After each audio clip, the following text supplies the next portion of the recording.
Tears, the witness says inquiry evidence was insufficient to conclude who gave orders to such student protesters. Misconceptions around vaccines disrupt vaccination programs. World Health Organization donates medical items worth over $15.7 million to Health Ministry. This and more coming on Gambia 24.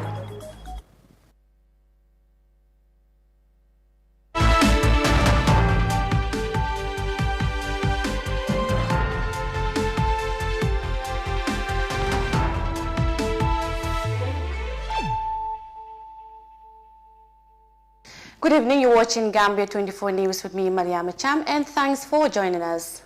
Now, former Attorney General and Minister of Justice Joseph Henry Joe says inquiry into April 2000 student incident failed to produce enough substantial evidence to point out the person who directly gave orders to shoot the student demonstrators. Counsel Juf, who was also president of the Gambia Bar Association, made these remarks in his testimony before the Truth Commission on Monday. Khadija Joseka files in this report. The 10th April 2000 student massacre was the killing of 14 people by Gambian police officers and soldiers at a student protest in Banjul. The protests came as a result of two separate incidents: the beating to death of secondary school student Ibrahim Barry by firefighters and the rape of a 13-year-old girl by a uniformed police officer. Lack of thorough investigations in both incidents triggered the student demonstration. Testimonies of witnesses before the Truth Commission appeared to show that the orders to shoot the demonstrators came from the state. The former president of the Gambia Bar Association, who was also a member of the Commission of Inquiry into Public Disturbance of 10th and 11th April 2000, Joseph Henry Juve, said in their investigations there was not enough substantial evidence to point out the person who directly gave the orders. The evidence we had was not sufficient to pin liability on any other person at the time, really. Because people, if somebody comes in and says, X did this, Y said this, we were very, very apprehensive of any political motive or other motive, and so we felt we were safe to consider evidence, hard evidence, on the ground at that time. A government-sanctioned commission of inquiry under Chief Justice Felix Latte concluded that police intervention unit officers were largely responsible for carrying out the shootings and recommended compensations be made to the victims. According to him, President Jammeh refused to adhere to the recommendations made. And when the cabinet paper arrived at cabinet,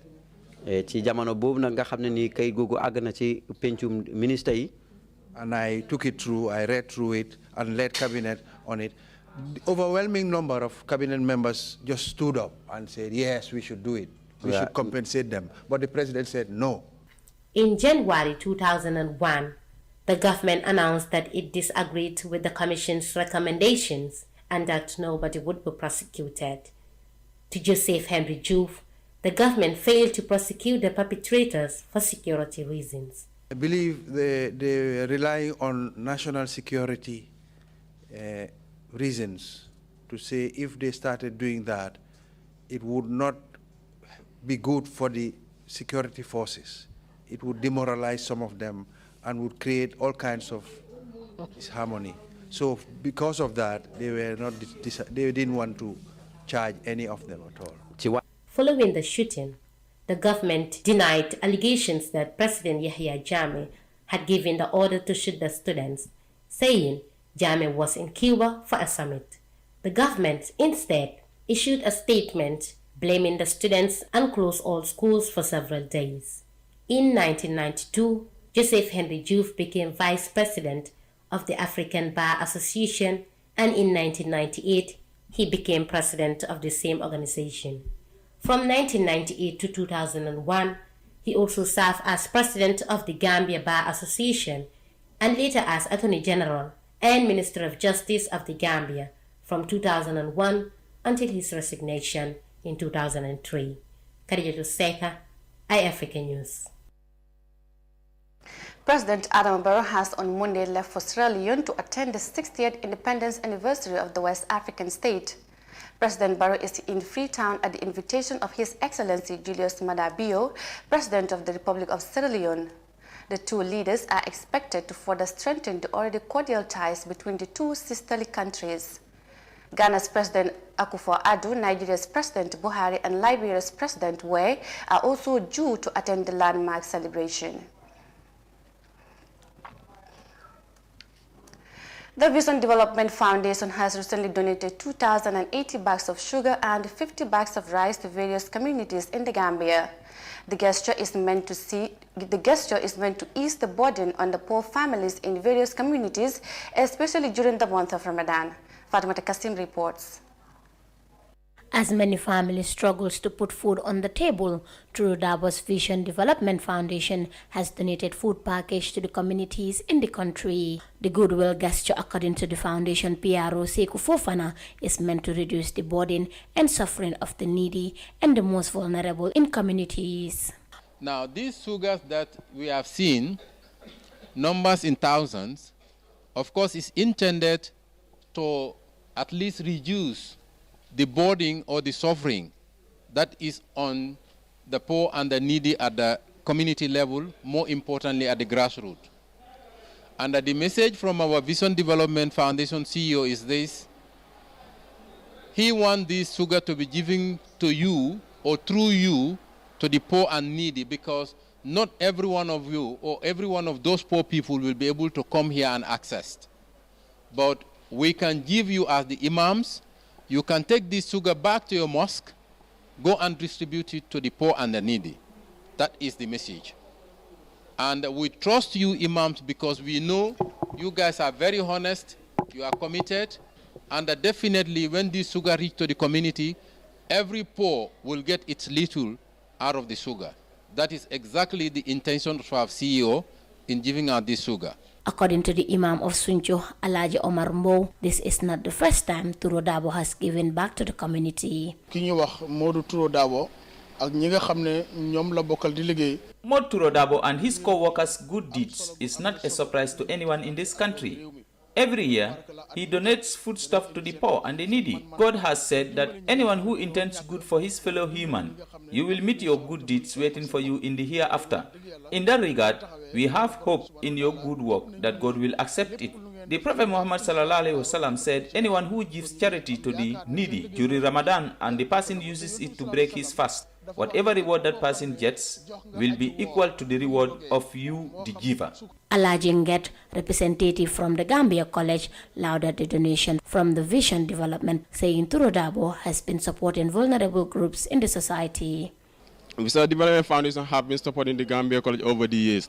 This is not the first time, and we believe that this is not going to be the last time that they are supporting the Gambia College. So supporting the Gambia College, especially the students of the Gambia College, which means that you are supporting the vulnerables. Because students are there without parents.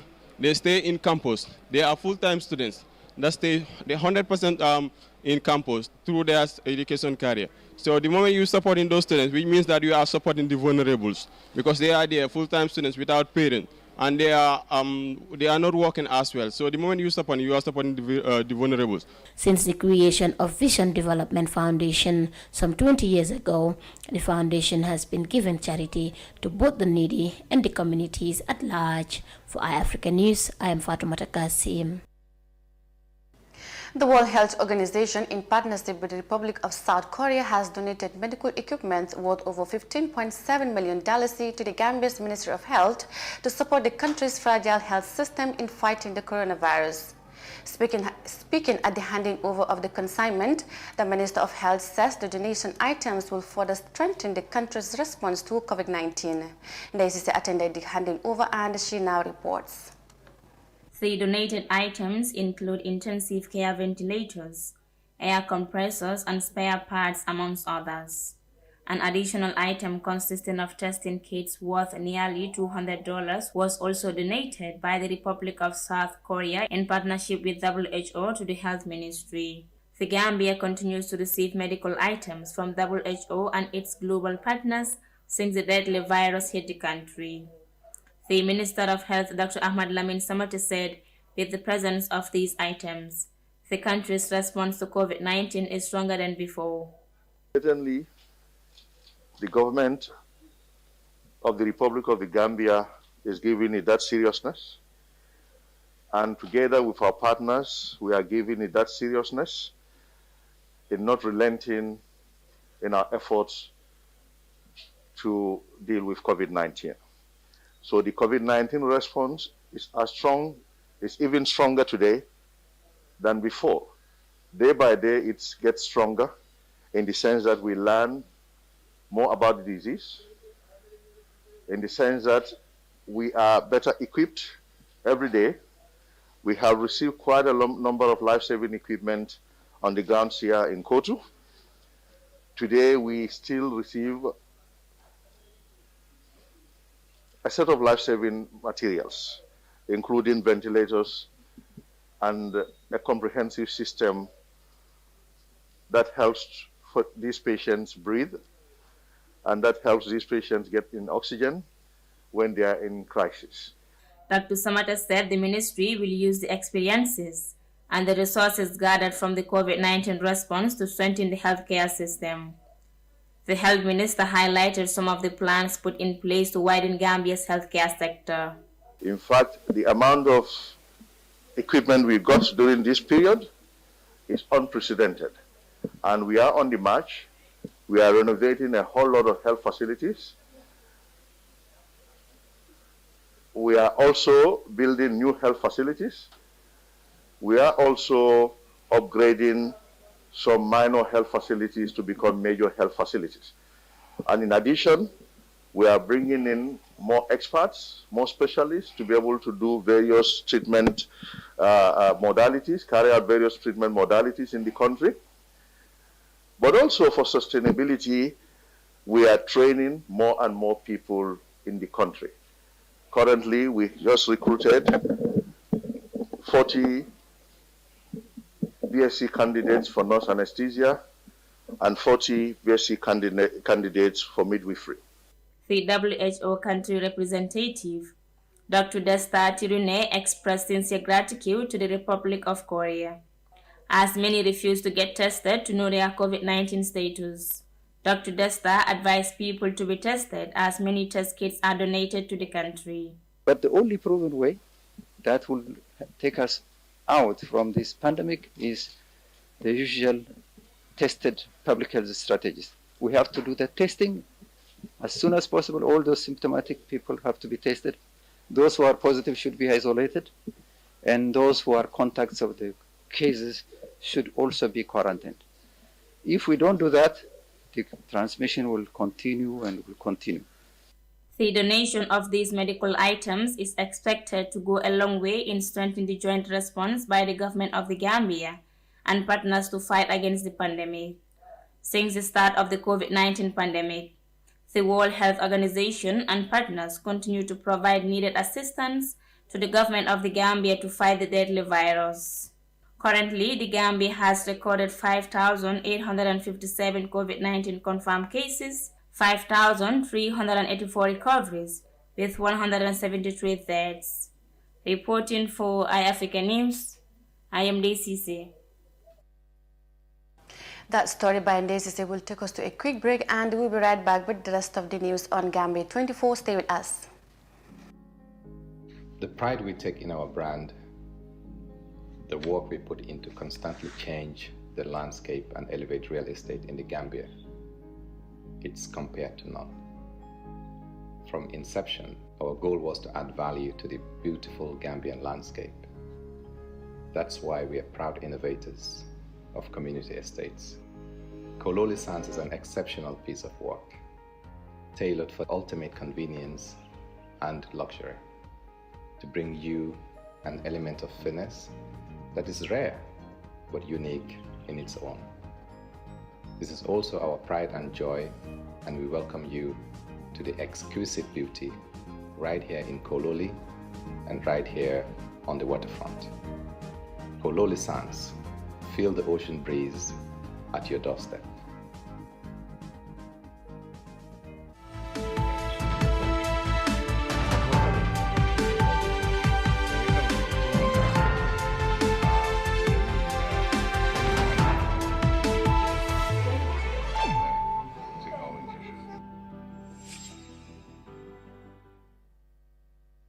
Welcome back and still on Gambia 24 News. Despite the growing concerns over the efficacy and safety of the coronavirus vaccine, more than 20,000 people have received their first rounds of the jab in the Gambia. The national vaccine rollout campaign presided over by President Adama Barrow followed the arrival of the AstraZeneca vaccine through the COVAX facility. Frontline health workers, teachers and the elderly are among the priority target for the vaccine. Details in this report by Amadou Kante. The fight against COVID-19 global pandemic has been frustrated by misconceptions around the coronavirus vaccines. The World Health Organization advised countries to proceed administering the vaccines to contain the virus, despite divided opinion over the efficacy and safety in many countries, including the Gambia. The Gambia government has since March launched its vaccination campaign, despite safety alert from countries mainly in Europe and America as regards to the blood clotting associated with the AstraZeneca vaccine. Basir Drame, the principal nursing health officer for Western Region, assured that the COVID vaccines is both safe and effective and that the misconceptions are rooted from ignorance. So that's normal in anywhere you go. Initial say when you bring new things, people tend to have a just skeptic mind about it. But with time, as time goes on, people will actually try to see reality and go in for their doses as soon as possible. One of the country's renowned scholars in Islam, Imam Chebo Cham, observes that certain misconceptions around the vaccines are due to lack of trust between the authorities and the public. He is of the view that the authorities would not bring anything that would harm the people.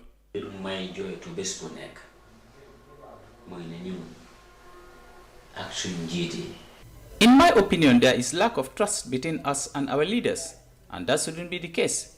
There should be mutual trust between us and our leaders, but that is what is lacking. Let leaders fear Allah.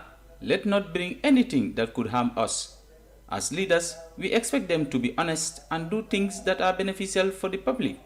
As for me, I heard of the rumor, but I don't believe the authorities will accept anything that could harm the public. The National Assembly member for Serekunda West, Madi Kesise, encouraged the public to take the COVID jab, saying he haven't experienced any side effect after taking his first dosage. Anyone that is watching me, whether you are my supporter or not, I am advising you to take the vaccine because there is nothing to worry about taking the injection. I have already taken my first injection and am now scheduled to take the next one on the 23rd of May. Up to 20,000 people have received the COVID-19 vaccine so far since the launch of the vaccination program in the country. The Gambia has joined the rest of the world to mark World Intellectual Property Day under the theme 2021 Intellectual Property and Small Medium Enterprises, taking your ideas to the market. The country also launched the Gambia Intellectual Policy and Strategy 2018-2023 during this celebration. World Intellectual Property Day 2021 shines a light on the critical role of small and medium-sized enterprises in the economy and how they can use intellectual property rights to build stronger, more competitive and resilient businesses. Fatmata Kasim has more. Intellectual property refers to the creation of the mind, such as interventions, literary and artistic work, design and symbol, names and images used in commerce. Adisali Sanyang, the vocal person for IP, said owning intellectual property protects others from using something identical or similar to their creation, brand or product, and can also create new sources of revenue should they desire to license their goods and services out to third parties. Sally said without protection, businesses could end up spending a lot more money in defending against someone else or even rebranding and missing out on commercial opportunities. She added that owners of IPR can enforce such rights and stop the manufacture, use or sale of product to the public. And in that sense, IP partnered with the GCCI to launch a strategic plan aimed to strategic use of intellectual property system. IP office partnered with the GCCI in the deployment of projects aimed at introducing a strategic use of intellectual property system coupled with product brand techniques for value addition, IP knowledge and promoting innovation and IP management. In that regard, the Technology Innovation Support Center will provide investors with access to locally based high-quality technology information and related services, and help individuals and businesses to exploit their innovative potential and to create, protect, and manage their intellectual property rights. Sarata Konate, Deputy CEO of GCCI, said some have papers to speak from and some do not have. The difference is the one with the papers will come with the knowledge and the information to inform others, and the ones that do not have papers are the ones hosting them. Sarata further emphasized the advantage of intellectual property rights and urged the creators to protect their work. One key advantage of IP is that it encourages people to get out of just hoarding information or hoarding their creativity and ideas. Instead of just holding it in, this is now time to share it.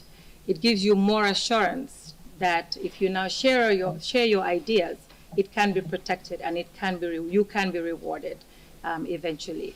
So that is one key, very blatant advantage of IP. So we can only just encourage you to really use more of the info that you do here, use more of the center once it's now launched today. Come and visit as often as you can and use the information and use the benefits of the center as much as you can. Dauda A. Jallow, Attorney General and Minister of Justice, underscored the importance of the celebration, adding that this year's celebration focused on SMEs, who are undoubtedly the drivers of change and growth in the African continent. Recognition and celebration of this day is important not only because of the greater role innovation and creativity plays in advancing human progress and civilization, but also as a strong spur to galvanizing support for the protection of intellectual property and copyright. I am particularly pleased that this year's celebration focuses on SMEs in the economy and the use of intellectual property to enhance their business, thereby improving their competitive edge and growth. SMEs are today undoubtedly the drivers of change and growth on the African continent. They make up bulk of Africa's economy, contributing to more than 90% of businesses and employing 60% of workers. In our own local context, SMEs contribute to 20% of GDP and employs an estimated 60% of urban workforce. World Intellectual Property Day is observed annually on 26 April. The event was established by the World Intellectual Property Organization in 2000 to raise awareness of how patent, copyright, trademark, and designs impact on daily lives, and to celebrate creativity and the contribution made by creators and innovators to the development of the societies across the globe. 26 April was chosen as the date for the World Intellectual Property Day because it coincides with the date on which the convention establishing the World Intellectual Property Organization entered into force in 1970. For iAfrica News, I am Fatoumata Kasim. Well, that report by Fatmata Kasim on the country's celebration of World Intellectual and Property Day brings us to the end of Gambia 24 News. I am Mariama Cham. Thanks for watching and good evening.